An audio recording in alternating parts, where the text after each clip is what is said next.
Hello, a very warm welcome. നമ്മളിന്ന് Calicut university first sem BCom BBA കുട്ടികളുടെ 2020 university question പേപ്പറാണ് discuss ചെയ്യാൻ പോകുന്നത്. നമ്മൾ 2019 ക്വസ്റ്റ്യൻ പേപ്പർ ഓൾറെഡി അപ്ലോഡഡ് ആണ്. ഓൾമോസ്റ്റ് പാറ്റേണൊക്കെ സെയിം തന്നെയാണ്. ആൻസർ ചെയ്യേണ്ട രീതിയും ക്വസ്റ്റ്യൻസും എല്ലാം നമ്മൾ ഡിസ്കസ് ചെയ്ത് കഴിഞ്ഞ് നോട്ട്സ് പ്രൊവൈഡ് ചെയ്തു. ഇനി നമ്മൾ ഈ 2020 പാറ്റേണിൽ ക്വസ്റ്റ്യൻ പാറ്റേണിൽ ഒരു സ്ലൈറ്റ് ചേഞ്ച് വന്നിട്ടുണ്ട്. അതുകൊണ്ട് ഈ ഒരു ക്വസ്റ്റ്യൻ പേപ്പറൂടെ ഡിസ്കസ് ചെയ്യാം. ഓക്കെ, അപ്പം നിങ്ങളുടെ പേപ്പറിൻ്റെ title prose forms in Hindi literature, course code HIN 1A0702 2019 admissions. അപ്പം നിങ്ങൾ എക്സാം എഴുതാനിരിക്കുമ്പോൾ ക്വസ്റ്റ്യൻ പേപ്പർ കിട്ടിയാൽ ഉടനെ ആദ്യം ചെക്ക് ചെയ്യേണ്ട കാര്യം നിങ്ങളുടെ ഈ കോഡ് ടൈറ്റിൽ ഇത് രണ്ടും സെയിം ആണോ എന്ന് നോക്കുക. കാരണം മാറിപ്പോകാൻ ചാൻസസ് ഉണ്ട് വല്ലപ്പോഴും ആണെങ്കിൽ പോലും. So your first responsibility is to check the course code and the title. അഡ്മിഷൻസും ശ്രദ്ധിക്കണം, 2019 അഡ്മിഷനാണ്. Okay, the whole question paper is 2.5 hours duration, 80 marks maximum. Okay, section A, you have to answer at least 10 questions and each question carries 3 marks. You have the choice to attend all the 15 questions, yet you will get only 30 marks maximum.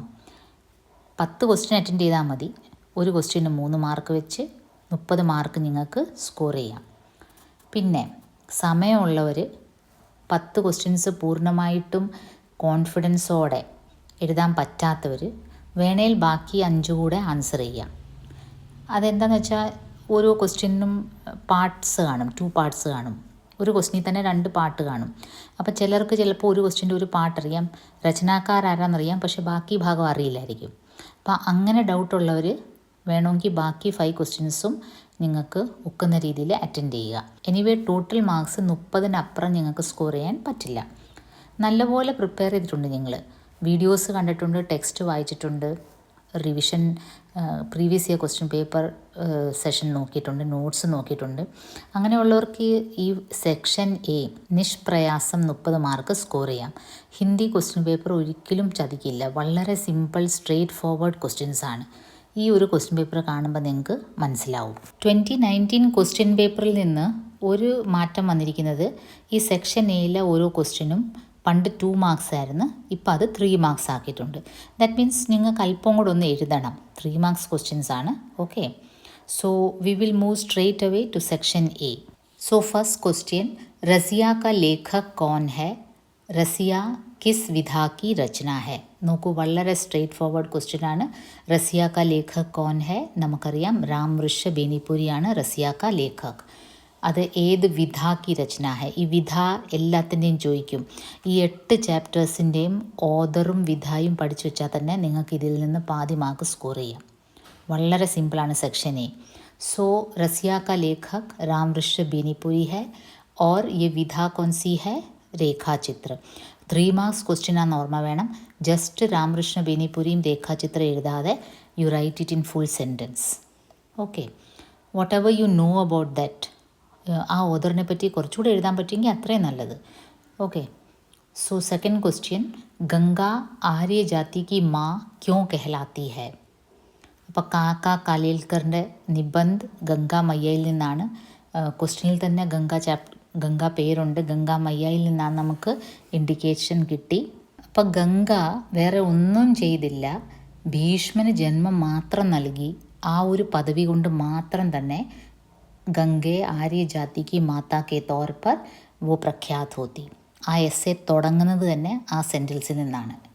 Ganga കുച്ച് ഭി ന കർത്തി, സിർഫ് ദേവവ്രത് ഭീഷ്മ കോ ജന്ം ദേത്തി, തോ ഭി ആര്യ ജാതി കി മാതാ K Thawr പർ വഹ ആജ് പ്രഖ്യാത് ഹോത്തി. വളരെ simple question ആണ്. Third question, Manohar Shyam Joshi ji की किन्हीं 2 रचनाओं के नाम लिखिए. അഗെയിൻ ഈ ക്വസ്റ്റ്യൻ ഒരു ഇൻഡിക്കേഷൻ ആണ്. 8 ഓതേഴ്സ് ഉണ്ട് ഈ ടെക്സ്റ്റിൽ. 8 ഓതേഴ്സിൻ്റെയും 2 രചനകൾ വീതമെങ്കിലും ബൈഹാർട്ട് ചെയ്ത് വെക്കേണ്ടിയിരിക്കുന്നു. കിൻഹി 2 രചനാവെന്നേ ചോദിച്ചിട്ടുള്ളത് നോവലാകാം, സ്റ്റോറി കളക്ഷൻ ആകാം, നാടകമാകാം, എന്തുമാകാം. മനോഹർ ശ്യാം ജോഷിയുടെ കുരു കുരു സ്വാഹ, പിന്നെ കസപ്പ്, ടാറ്റ പ്രൊഫസർ, ഇതൊക്കെ വളരെ ഫേമസ് നോവൽസാണ്. അപ്പോൾ ഇത് നിങ്ങൾക്ക് മെൻഷൻ ചെയ്യാം. കുരു കുരു സ്വാഹ, ക സ പ ഒരു നോവലിൻ്റെ പേരാണ് ക സ പ, പിന്നെ ട ട പ്രൊഫസർ. അപ്പോൾ ഈ ചാപ്റ്ററിൻ്റെ ഫ്രണ്ടിൽ ഓതർ ഡിസ്ക്രിപ്ഷനിൽ പറയുന്നിടത്ത് ഓതേഴ്സിൻ്റെ ഓരോ രചനകളുടെ പേരുകളുണ്ട്. അത് നിങ്ങൾ പഠിച്ചു വെക്കുക. 4th क्वेश्चन, गंगा मैया का रचनाकार कौन है? നോക്കൂ, again a straight question. Ganga मैया का रचनाकार കാക്ക കാലേൽക്കർ ജി हैं. കാക്ക കാലേൽക്കർ ഒരു ഹിന്ദി സേവിയായിരുന്നു, ഹിന്ദി പ്രവർത്തകനായിരുന്നു, പ്രചാരകനായിരുന്നു. അദ്ദേഹം ആക്ച്വലി നോർത്ത് ഇന്ത്യൻ അല്ല. അപ്പോൾ അതൊക്കെ നിങ്ങൾക്ക് അഡീഷണൽ അറിയാവുന്നത് മാക്സിമം ഈ ഒരു 2.5 മണിക്കൂർ, നിങ്ങൾ എക്സാം എഴുതുന്ന 2.5 മണിക്കൂർ അല്പം ക്ഷമ കാണിച്ചാൽ ഹിന്ദിക്ക് നിങ്ങൾക്ക് ഷുവറായിട്ട് 90% എബവ് മാർക്സ് കിട്ടും. അല്പം ഒന്ന് അത്രയും മണിക്കൂർ ഒന്ന് ചിലവഴിച്ചാൽ മതി, അല്പം എഫേർട്ട് ഇട്ടാൽ മതി. और गंगा को किस महापुरुष के नाम से पहचानते हैं? गंगा को किस महापुरुष, भीष्म महापुरुष के नाम से पहचाना जाता है. 5th क्वेश्चन, आइंदा ख्याल रहे बिट्टो, रत्नी को कुछ भी देने के लिए कहूँ तो ऊपर से कोंच में फेंक देना. यह प्रसंग किस रचना का है? रत्नी ഒരു ഡോം സമുദായത്തിലെ ജോലിക്കാരിയെ പറ്റിയുള്ള കഥയാണ് ഡോമിൻ കാക്കി. സോ യഹ പ്രസംഗ് കിസ് രചനാ കാ ഹെ? യഹ പ്രസംഗ് ഡോമിൻ കാക്കി രചനാ കാ ഹെ. യഹ പ്രസംഗ് കോൺ കിസ്സെ കഹത്താ ഹെ? ആരോട് പറയുന്നു? ഈ ഡോമിൻ കാക്കിയിലെ ഈ കഥയിൽ ദാദി അപ്നി പോത്തി സെ കഹ റഹി ഹെ, ചോട്ടി ബച്ചി സെ കഹ റഹി ഹെ. സി വളരെ സിമ്പിളാണ്. പക്ഷേ നിങ്ങൾക്കിത് കുറച്ചുകൂടെ 3 മാർക്ക് ക്വസ്റ്റ്യൻ ആയത് കാരണം യഹ പ്രസംഗ് कौन किससे कहता है, डोमिन का की कहानी में जो दादी है वो अपनी पोती से कह रही है. देखिए 3 मार्क्स क्वेश्चन है, आप उसे और अच्छी तरह से कैसे लिख सकते हैं? चित्रा मुदगल जी की कहानी डोमिन काकी से ये प्रसंग लिया गया है. उसमें वो गांव की जो दादी है वो अपने पोती से कह रही है, आइंदा ख्याल रहे बिट्टो, रत्नी को कुछ भी देने के लिए कहूँ तो ऊपर से कोंच में फेंक देना. देखिए 3 मार्क्स क्वेश्चन में अगर आप इतना लिखेंगी और अगर एक सेंटेंस और भी लिख देंगी कि इस कहानी में जातिवाद की समस्या को प्रतिपादित किया गया है, तो आपको श्योर कोई भी एग्जामिनर होगा 3 मार्क्स श्योर दे देगा. May be you can add, उसमें जातिवाद की समस्या दिखाया गया है और ये प्रसंग दादी अपनी पोती से कह रही है, उसे डांटते हुए कह रही है कि आइंदा ख्याल रहे बिट्टो, रत्नी को कुछ भी देने के लिए कहूँ तो ऊपर से कोंच में फेंक देना. तो इसमें छुआछूत की जो भावना है वो झलकती है. अगर आप इतना लिख देंगे तो आपको कोई भी एग्जामिनर 3 मार्क दे ही देगा. 6th क्वेश्चन, रसिया के लेखक को बचपन में मेले पेठिए में अधिक क्यों जाने नहीं दिया जाता था? ये वाला क्वेश्चन हमने ऑलरेडी डिस्कस किया है. रज़िया के लेखक राम ऋषभ बेनीपुरी जी बचपन में एक मेले में खो गए थे. किसी लड़की ने उन्हें प्यारवश उठा लिया था और वे बिना रोए धोए उस लड़की के साथ हो लिए थे. तो इसलिए घर वालों को उनकी काफ़ी चिंता रहती थी और इसलिए उन्हें बचपन में मेले पेठिए में അധിക് ജാനെ നഹി ദിയാ ജാത്താ ഥാ. നമ്മളത് വിശദമായിട്ട് ചർച്ച ചെയ്തതാണ് അല്ലേ. ചെറിയ പ്രായത്തിൽ രാം ഋഷഭ് ബേനിപുരി ഇതുപോലെ ഒരു ഉത്സവത്തിന് പോയപ്പം തിരക്കിൻ്റെ ഇടയ്ക്ക് ഒരു പെൺകുട്ടി കൗതുകത്തോടെ ആ കുട്ടിയെ എടുത്തു. കരയാതെ രാം ഋഷഭ് അവരുടെ കൂടെ അങ്ങ് പോയി. അപ്പോൾ അതിനുശേഷം വീട്ടുകാർ ഇങ്ങനത്തെ ഉത്സവ സ്ഥലങ്ങളിലും ആൾക്കാർ കൂടുന്നിടത്തൊന്നും രാമകൃഷ്ണനെ കൊണ്ടുപോകാറില്ലായിരുന്നു.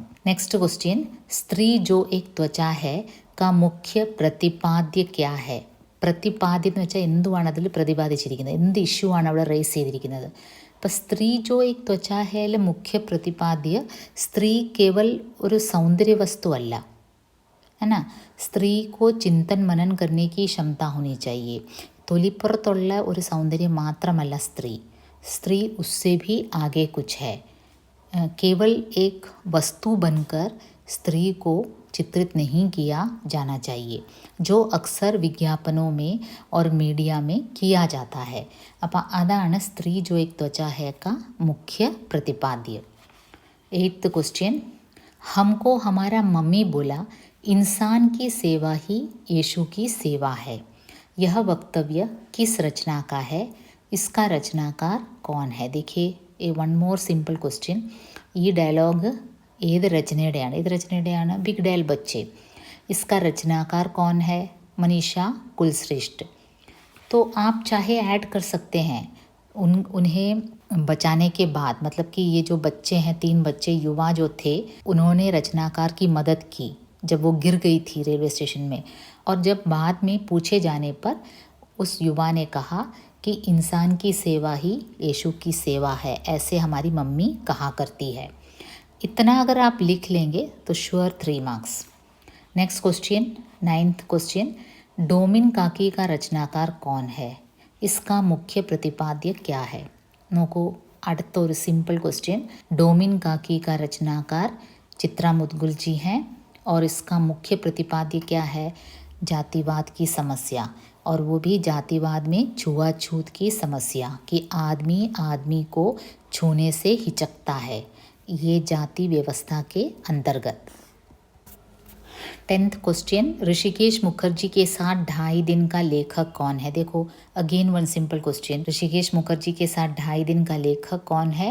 और कोई नहीं, हिंदी के प्रसिद्ध लेखक मनोहर श्याम जोशी जी हैं.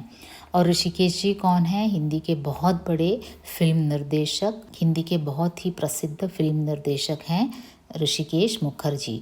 आप ऋषिकेश मुखर्जी के 2-3 फिल्मों के नाम भी लिख दें तो एकदम मस्त होगा. 11th question. सबसे बड़ा आदमी किसकी रचना है? इसका शर्मा जी किस विचारधारा का प्रतिनिधि है? देखिए, again one very simple question. सबसे बड़ा आदमी किसकी रचना है? भगवती चरण वर्मा जी की रचना है, और वो भगवती चरण वर्मा जी की एकांकी है. पूछा नहीं है, फिर भी ऐसे लिख दो कि सबसे बड़ा आदमी भगवती चरण वर्मा जी की एकांकी है, और इसका शर्मा जी किस विचारधारा का प्रतिनिधि है. और शर्मा जी किस विचारधारा के प्रतिनिधि हैं? गांधीवादी विचारधारा के प्रतिनिधि हैं. ശർമ്മയും വർമ്മയും രണ്ടുപേരും ഗാന്ധിവാദി വിചാരധാര എന്ന് ഓർക്കണം. വർമ്മ പിന്നീട് വന്ന ആൾ, അയാൾ സ്വയം ഒരു വക്കീലായിരുന്നു. അപ്പോൾ ഇത്ര എഴുതിയാൽ മതി. 12th question. जब जब भेंट होती मैं पाता उसके शरीर में नए नए विकास हो रहे हैं. Again this one is from Russia. यह प्रसंग किस रचना का है? यह प्रसंग रामवृष बेनीपुरी जी की रसिया नामक रेखा चित्र से है. यहाँ लेखक किसके शरीर की बात कर रहा है? किसके शरीर की बात कर रहा है? रसिया के शरीर की बात कर रहा है. 13th question. माइती बाज़ार की क्या विशेषता है? देखो, माइती बाज़ार की विशेषता क्या है? നമ്മൾ വിശദമായിട്ട് ചർച്ച ചെയ്താണ്, നോട്ട്സിലും തന്നിട്ടുണ്ട്. माइती बाज़ार का मतलब माँ का बाज़ार, जहाँ केवल औरतें सामान बेचने आती हैं. दोपहर होते ही सर पर टोकरी रखकर सब्जी कपड़े वगैरह बेचने आती हैं, और वहाँ वो स्त्रियों का एक अपना अलग स्पेस है, वो उनकी संस्कृति का एक भाग है. तो आप जो भी जानते हैं लिखिए, आपको कंप्लीट परफेक्ट मार्क मिलेगा. 14th question. हम दोनों में यह तय नहीं हो रहा है कि शैली बड़ा था या नेपोलियन. इस प्रसंग के दोनों कौन कौन हैं? तो ये सबसे बड़ा आदमी एकांकी से है. इसमें तर्क चल रहा है शंकर और राधे के बीच. उन दोनों के बीच ये तय नहीं हो रहा है कि शैली बड़ा था या नेपोलियन. शंकर शक्ति का प्रतीक नेपोलियन के पक्ष में था, और राधे शैली के पक्ष में, और राधे कवि शैली के पक्ष में. Last question of this section, 15th question. नए सौंदर्य शास्त्र ने देह के सौंदर्य को ही एकमात्र सौंदर्य सिद्ध किया है. यह पंक्ति किस निबंध की है? സൗന്ദര്യത്തിനെ പറ്റി, അല്ലെ അഡ്വർടൈസ്മെൻറ്റ് വിജ്ഞാപനെ പറ്റി, സ്ത്രീ സൗന്ദര്യത്തെ പറ്റി എന്തായാലും ഓർത്തോണം. അത് സ്ത്രീ ജോ ഏക് ത്വചാ ഹെ എന്ന സുധീഷ് പച്ചോരിയുടെ നിബന്ധിൽ നിന്നാണ് ഇത് വന്നിരിക്കുന്നത്. നയ സൗന്ദര്യശാസ്ത്രനെ देह के सौंदर्य को ही एकमात्र सौंदर्य सिद्ध किया है. ഇൻ ഷോർട്ട്, ഈ കാണുന്ന 8 ഓതേഴ്സിൻ്റെ പേരും ചാപ്റ്ററിൻ്റെ പേരും അതിൻ്റെ വിധകളും പഠിച്ചു വെച്ചാൽ തന്നെ നിങ്ങൾക്ക് ഈ സെക്ഷൻ എയിൽ നല്ലൊരു പെർസെൻറ്റേജ് മാർക്ക് സ്കോർ ചെയ്യാം. പ്ലസ് ഒരു കാര്യം കൂടെ ഓർത്തണം, 3 മാർക്സ് ക്വസ്റ്റ്യൻസ് ആണ്. വെറുതെ അങ്ങ് അല്പം എഴുതി വെക്കരുത്, കാരണം നിങ്ങൾ ഇതിൻ്റെയൊക്കെ ഷോർട്ട് ആൻസറും എസ്സേസും ഒക്കെ പഠിച്ചു വെച്ചിരിക്കുകയാണ്, നിങ്ങൾക്ക് അറിയാം കാര്യങ്ങൾ. അപ്പം വാട്ട് എവർ യു നോ, അല്പം ഇംപ്രഷൻ വരുത്താൻ വേണ്ടി അല്പം നീട്ടി വലിച്ച് തന്നെ അറിയാവുന്നത് എഴുതുക. 3 മാർക്സ് ക്വസ്റ്റ്യൻ ആണ്. Surely you can score 30 marks. So 16th question. Ganga नदी के विविध रूपों का उल्लेख कीजिए. ഷോർട്ട് ആൻസർ ക്വസ്റ്റ്യനും എസ്സേസും എല്ലാം നമ്മൾ നോട്ട്സിൽ പ്രൊവൈഡ് ചെയ്തിട്ടുണ്ട്. അത് തന്നെ നമുക്കിവിടെ ഡിസ്കസ് ചെയ്യാൻ എടുക്കാവുന്നതാണ്. നോക്കി ഇതിൽ ഈ ഒരു ആൻസറിൽ ഗംഗാ കെ വിവിധ് രൂപ് और उसके सौंदर्य का वर्णन लेखक ने किया है. അത് നിങ്ങൾ നോട്ട്സ് നിങ്ങളുടെ കയ്യിൽ ഓൾറെഡി ഉണ്ട്. അത് ഡൗൺലോഡ് ചെയ്യാത്തവർ ദയവ് ചെയ്ത് അത് ഡൗൺലോഡ് ചെയ്യുക. അപ്പോൾ ഇതിൽ ഗംഗയുടെ ഓരോ രൂപവും ഭാവവും, ഓരോ പ്രദേശത്തൊഴുകുന്ന നദി, ഗംഗാ നദിക്ക് ഓരോ രൂപവും ഭാവവും കാക്ക കാലേൽക്കർ പറയുന്നുണ്ട്. അത് ഈ ക്വസ്റ്റ്യനിൽ ആൻസറിൽ ക്ലിയർ ആയിട്ട് ഉണ്ട്. गंगोत्री के पास के हिम प्रदेशों में से आवेग से निकलती गंगा को उन्होंने खिलाड़ी कन्या रूप से उपमित किया है. पिनीड उत्तर काशी की ओर बड़े बड़े विशाल देवदारू और चीड़ वृक्षों के बीच से बहती गंगा मुग्धा रूप धारण करती है. പിന്നെ प्रयाग के बाद काफ़ी शांत और गंभीर भाव से बहती है गंगा. അപ്പോൾ ആ സമയത്ത് उसकी तुलना सौभाग्यवती कुलवधू से किया है. इस प्रकार गंगा हर रूप में दर्शक का मन मोह लेती है. നിങ്ങൾ ഷോർട്ട് ആൻസറിൻ്റെ അത് നിങ്ങൾ ആ നോട്ട്സിൻ്റെ ആ ഒരു വീഡിയോയിൽ ശരിക്കും വായിക്കും. Next question 17th question. पठित रचना के आधार पर ഋഷികേശ് के व्यक्तित्व की विवेचना कीजिए. നമ്മൾ വായിച്ച ആ ഒരു ലേഖ്, ആ ഒരു സംസ്മരൺ, അതനുസരിച്ച് ഋഷികേശിൻ്റെ ക്യാരക്ടർ അതും നമ്മൾ ഷോർട്ട് ആൻസറിൽ ഡിസ്കസ് ചെയ്തതാണ്. നോക്കൂ, 5 മാർക്സ് ക്വസ്റ്റ്യൻ്റെ ഋഷികേശ് മുഖർജിക്ക് ചരിത്രഗത് വിശേഷതായും ക്യാ ക്യാ ഹേ എന്ന് പറഞ്ഞ് തന്നെ കൊടുത്തിട്ടുണ്ട്. അപ്പോൾ അദ്ദേഹം ഒരു വളരെ ഫേമസ് ഫിലിം നിർദ്ദേശകമായിരുന്നു. പക്ഷേ അദ്ദേഹത്തിൻ്റെ ലാളിത്യം, അദ്ദേഹത്തിൻ്റെ ആ വ്യക്തിത്വം വളരെ സിമ്പിളായിരുന്നു, ലൈഫ് വളരെ സിമ്പിളായിരുന്നു. എങ്കിൽ അദ്ദേഹം വർക്കിന് ഒരു കോംപ്രമൈസും ചെയ്യാത്ത വളരെ വാശിക്കാരനായിരുന്നു, കർക്കശ നിലപാടുകാരനായിരുന്നു. തൻ്റെ ഫിലിം എങ്ങനെയായിരിക്കണം എന്നുള്ള അദ്ദേഹത്തിന് നല്ല ബോധ്യം ഉണ്ടായിരുന്നു. ഇതെല്ലാം ആ നോട്ട്സിൽ കൃത്യമായിട്ട് ഉണ്ട്. वे काफ़ी व्यवहार कुशल थे, सबकी सुनते, सबकी राय तथा विचारों का स्वागत भी करते, लेकिन कभी समझौता नहीं करते. शारीरिक रूप से काफ़ी बीमार थे, दर्द से पीड़ित थे, लेकिन फिर भी कुशलतापूर्वक कई फिल्मों का काम एक साथ करते. ഇതെല്ലാം അദ്ദേഹത്തിൻ്റെ ക്യാരക്ടറിൻ്റെ പ്രത്യേകതകളാണ്. Moving on to 18th question. आज की युवा पीढ़ी के प्रति കഥാ ലേഖിക വിചാർ कैसे നിരാധാർ സിദ്ധ हुए. ഈ ക്വസ്റ്റ്യൻ അല്പം ഒന്ന് ബുദ്ധി ഉപയോഗിച്ച് ചിന്തിച്ചാൽ ഈ ക്വസ്റ്റ്യൻ അല്പം ട്വിസ്റ്റിംഗ് ആണ്. നിങ്ങൾ ഒന്ന് ആലോചിച്ചാൽ മതി. ഈ യുവാ പീഡി, ബിഗ്ഡേൽ ബച്ചെ കഥയിലെയാണ്. യുവാ പീഡികളെ പറ്റി, യങ് ജനറേഷനെ പറ്റി മുതിർന്നവർക്കൊരു ധാരണയുണ്ട്. ആ ധാരണ എഴുത്തുകാരിക്ക് എങ്ങനെയാണ് തിരുത്താൻ പറ്റിയത് കഥയുടെ അവസാനം, അതാണ് ചോദ്യം. അപ്പോൾ ചോദ്യം അല്പം ട്വിസ്റ്റിംഗ് ആയിട്ട് വന്നാലും നിങ്ങൾ പരിഭ്രമിക്കേണ്ട, സാവകാശത്തിൽ ആലോചിച്ച് അതിന് ഉത്തരം കണ്ടെത്തിയാൽ മതി. युवा पीढ़ी के बारे में बुजुर्गों के मन में हमेशा कई तरह की गलत धारणाएं बनी रहती है. തെറ്റിദ്ധാരണകൾ ഒരുപാടുണ്ട്. वे यही समझते हैं कि युवा पीढ़ी एकदम लापरवाह है.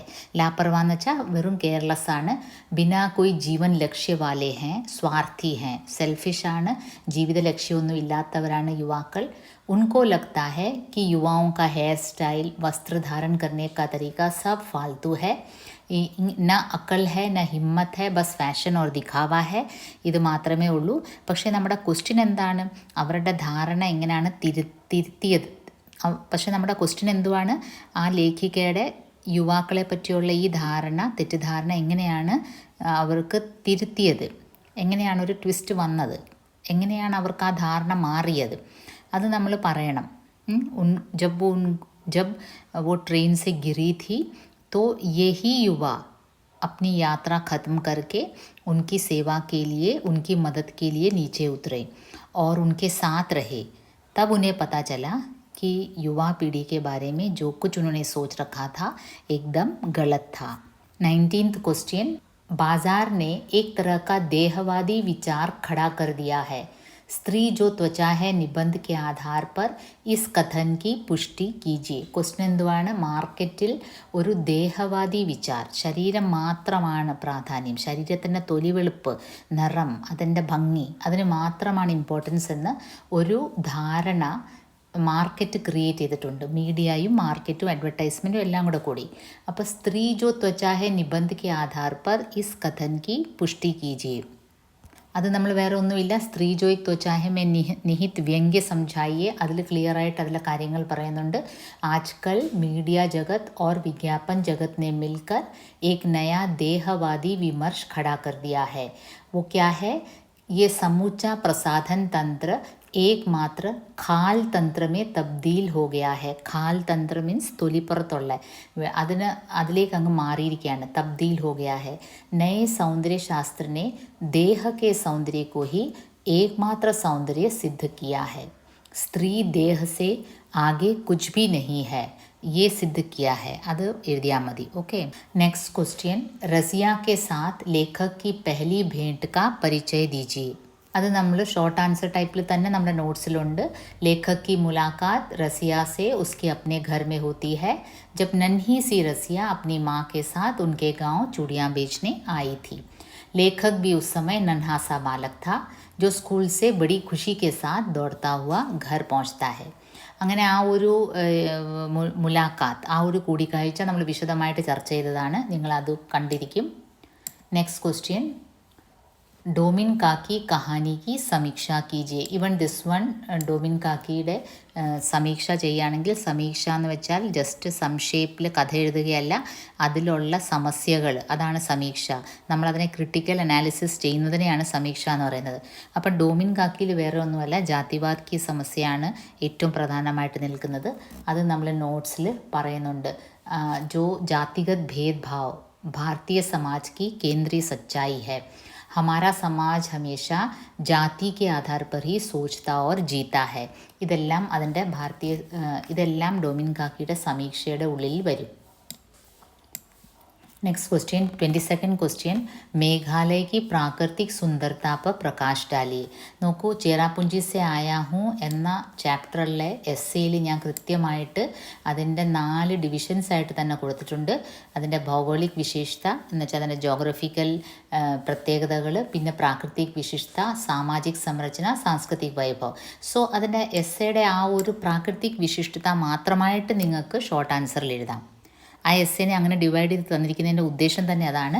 ഇപ്പം നെക്സ്റ്റ് ഇനി ഈ വർഷം ചോദിക്കുന്നത് മേഘാലയയുടെ പ്രാകൃതിക് സുന്ദരതയ്ക്ക് പകരം ഭൗഗോളിക് സുന്ദരത, അല്ലെങ്കിൽ അവിടെ സാമാജിക് സംരചന ചോദിക്കുന്നെങ്കിൽ, അവിടെ സൊസൈറ്റി എങ്ങനെയായിരുന്നു ചോദിക്കുന്നെങ്കിൽ, ഇതിൻ്റെ ഈ സാമാജിക് സംരചന പോയിൻറ്റ് അത് വിശദമായിട്ട് കൊടുത്തിട്ടുണ്ട് എസ്സേയിൽ, നോട്ട്സിൽ. അതങ്ങ് എഴുതാവുന്നതേ ഉള്ളൂ. അപ്പോൾ ഇപ്പം നമ്മൾ പ്രാകൃതിക് സുന്ദരതയാണ്. പ്രാകൃതിക് സുന്ദരതയിൽ വനക്ഷേത്രമുണ്ട്, ഝർണയുണ്ട്, ജൽപ്രപാത്തുണ്ട്. ജൽപ്രപാത്ത് എന്ന് വെച്ചാൽ എന്താണ്? വലിയ വെള്ളച്ചാട്ടങ്ങൾ, പിന്നെ പർവ്വത് ശൃംഖലയുണ്ട്, പിന്നെ അവിടെ ഹമേഷ വർഷ ധൂപ്പ് ഓർ കൊഹരേക്ക് ലുക്ക ചിപ്പി രഹത്തി ഹെ. വെയിൽ, മഴ, പിന്നെ മഞ്ഞ്. കൊഹര എന്ന് വെച്ചാൽ മഞ്ഞ്. ഇത് മൂന്നിൻ്റെയും ഒരു ഒളിച്ച് കളിയാണ് അവിടെ എപ്പോഴും നടക്കുന്നത്. പിന്നെ ജലപ്രപാത്ത്, മോസ്മായി പ്രപാത്ത് വളരെ ഫേമസ് ആണ്. ഇതെല്ലാം പറയണം. പിന്നെ അത് മാത്രമല്ല, ഈ ജോ ഗുഫായി, മോസ്മായി നാച്ചുറൽ കേവ്സ് ഉണ്ട് അവിടെ. അത് മാനവ നിർമ്മിതല്ല, നാച്ചുറലി ഉണ്ടായ കേവ്സാണ്. പിന്നെ അവിടെ ശിവലിംഗം ഉണ്ട് നാച്ചുറലായിട്ടുള്ള. അതെല്ലാം പറയണം, അറിയാവുന്നതൊക്കെ പറയണം. സെക്ഷൻ ബിയിൽ ലാസ്റ്റ് ക്വസ്റ്റ്യൻ, 23rd ക്വസ്റ്റ്യൻ, സബ്സെ ബഡ ആദ്മി കാ വ്യംഗ്യ സ്പർശ് കീജിയെ. നോക്കൂ, ഇത് നമ്മൾ അതേപോലെ തന്നെ വ്യംഗ്യ സംജായി എന്നും പറഞ്ഞ് 5 മാർക്സ് കൊടുത്തിട്ടുണ്ട്. ഭഗവതി ചരൺ വർമാജീനെ സമാജ് മേ വ്യാപ്ത് വൈചാരിക് പ്രണാലി ജിസെ ഹം വാദ് അഥവാ വിചാർധാര कहते हैं उससे उत्पन्न तर्कों पर व्यंग्य किया है. വൈചാരിക് പ്രണാലി ചിന്താഗതി, നമ്മുടെ ഓരോ ധാരണ, വിചാർധാര, നമ്മുടെ പ്രസ്ഥാനം, അത് മാത്രമാണ് വലുത്. അതിനെയാണ് കളിയാക്കുന്നത്. അക്സർ ഹം അപ്നെ പസന്ദ് കെ വ്യക്തി को महान मानते हैं, किसी खास वाद विचारधारा में विश्वास करते हैं, किंतु दूसरों के विचारों को एवं उनके पसंद को एकदम गलत मानते हैं. മറ്റുള്ളവരുടെ എല്ലാം കൊള്ളരുതാത്തത്, നമ്മൾ വിശ്വസിക്കുന്ന വ്യക്തികളും നമ്മൾ വിശ്വസിക്കുന്ന പ്രസ്ഥാനവും മാത്രം വലുത്. ഇതാണ് അതിൽ വ്യംഗ്യ ചെയ്തിരിക്കുന്നത്.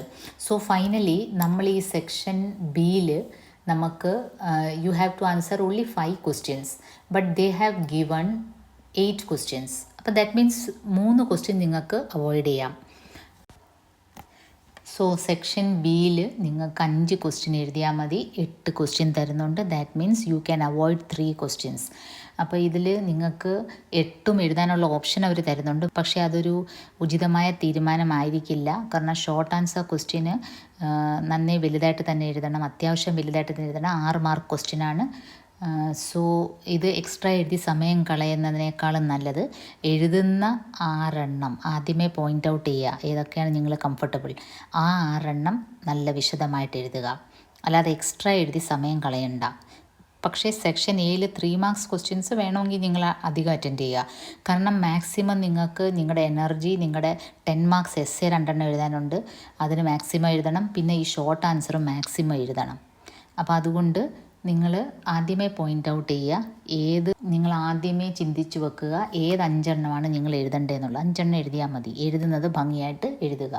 So we will move on to the last section C. ഇതിൽ 2 എഴുതിയാൽ മതി, 2 എസ്സേ എഴുതിയാൽ മതി. Answer any 2 questions. നല്ല പോലെ എഴുതണം, അറിയാവുന്നതൊക്കെ എഴുതണം, കാരണം it is 10 marks question. So first one, पठित निबंध के आधार पर गंगा के महत्व का प्रतिपादन कीजिए. ആ ഗംഗ അപ്പോൾ എസ്സേ വരുമ്പം അവർ ക്വസ്റ്റ്യൻസ് ട്വിസ്റ്റ് ചെയ്ത് ചോദിക്കുന്നെങ്കിലും നിങ്ങളെ 8 എസ്സേസ് ഞാൻ തന്നിട്ടുണ്ടല്ലോ, അതിൽ നിങ്ങൾക്ക് വേണമെങ്കിൽ 2 അവോയ്ഡ് ചെയ്യാം എന്ന് ഞാൻ നേരത്തെ പറഞ്ഞു. ബാക്കി 6 പ്രൊവൈഡഡ് നല്ലപോലെ പഠിക്കുക. അപ്പോൾ എന്ത് എസ്സേ വന്നാലും അതൊക്കെ തന്നെ ആയിരിക്കും നിങ്ങൾ എഴുതേണ്ടത്. അപ്പോൾ സോ ഗംഗയ്ക്ക് മഹത്വക്ക പ്രകാശാലി ആ ഗംഗയുടെ ആ നിബന്ധ് അതങ്ങ് എഴുതുക. നെക്സ്റ്റ് ക്വസ്റ്റ്യൻ, ബിഗ്ഡേൽ ബച്ചെ കഹാനിക്ക് സമീക്ഷ കീജിയെ. അതുപോലെ തന്നെ എസ്സേക്ക് തന്നിട്ടുണ്ട്, അത് എഴുതുക. ഞാനിവിടെ റിപ്പീറ്റ് ചെയ്യുന്നില്ല. റസിയ കെ ജീവൻ കാ സംക്ഷിപ്ത വർണ്ണൻ, റസിയ കി ചരിത്രഗത് വിശേഷതായ്, അതെല്ലാം എഴുതുക. പിന്നീട് ലാസ്റ്റ് ക്വസ്റ്റ്യൻ, സ്ത്രീ ജോയിക് ത്വചാ ഹെ മേ അഭിവ്യക്ത് വിചാർ സ്പഷ്ട കീജിയെ. അപ്പോൾ അതിൽ സ്ത്രീ ജോയിക് ത്വചാ ഹെയുടെ എന്തൊക്കെയാണോ പറഞ്ഞിരിക്കുന്നത്, സ്ത്രീ ജോയിക് ത്വചാ ഹെ മേ നിഹിത് വ്യംഗ്യ തന്നെയാണ് അതിൽ അഭിവ്യക്ത് വിചാർ, കാരണം അതൊരു വ്യംഗ്യലേഖമാണ് സുധീഷ് പച്ചോരിജിയുടെ. സോ ഓക്കെ, അപ്പം നമ്മൾ ഈ നോട്ട്സ് തറവായിട്ട് പോവുക. പിന്നെ സെക്ഷൻ എ താരതമ്യേന സിമ്പിളായിരിക്കും, പ്രൊവൈഡഡ് ആ 8 ചാപ്റ്ററിൻ്റെ ഓതറും 8 ചാപ്റ്റേഴ്സിൻ്റെ വിധായും പ്ലസ് ആ ഓതേഴ്സിൻ്റെ രചനകളും പഠിച്ചു വെക്കുക. അതല്പം ബുദ്ധിമുട്ടായിരിക്കും ഓതേഴ്സിൻ്റെ രചനകൾ എല്ലാവരുടെയും പഠിച്ചു വെക്കാൻ, എന്നാലും യു ട്രൈ അറ്റ്ലീസ്റ്റ് 4 പേരുടെയെങ്കിലും പഠിച്ചു വെക്കുക. അപ്പം നിങ്ങൾക്ക് ചോയ്സും ഉണ്ടല്ലോ. ഓക്കെ, സോ ഫൈനലി നമ്മുടെ ഈ ഒരു ക്വസ്റ്റ്യൻ പേപ്പർ സെഷൻ എൻഡിങ്ങിലേക്ക് വരികയാണ്. ആഫ്റ്റർ യുവർ എക്സാംസ് ദയവ് ചെയ്ത് തിരിച്ച് ചാനലിൽ വന്ന് നിങ്ങളുടെ കമൻറ്റ് ബോക്സിൽ നിങ്ങൾക്ക് എൻ്റെ ഈ എഫേർട്ട് എത്രമാത്രം യൂസ്ഫുൾ ആയിരുന്നെന്ന് ദയവ് ചെയ്ത് കമൻറ്റ് ചെയ്യുക. നിങ്ങളുടെ കമൻറ്റുകൾ വളരെയധികം പ്രാധാന്യം അർഹിക്കുന്നു. So best of luck, be cool, write in good handwriting and write as much as you no.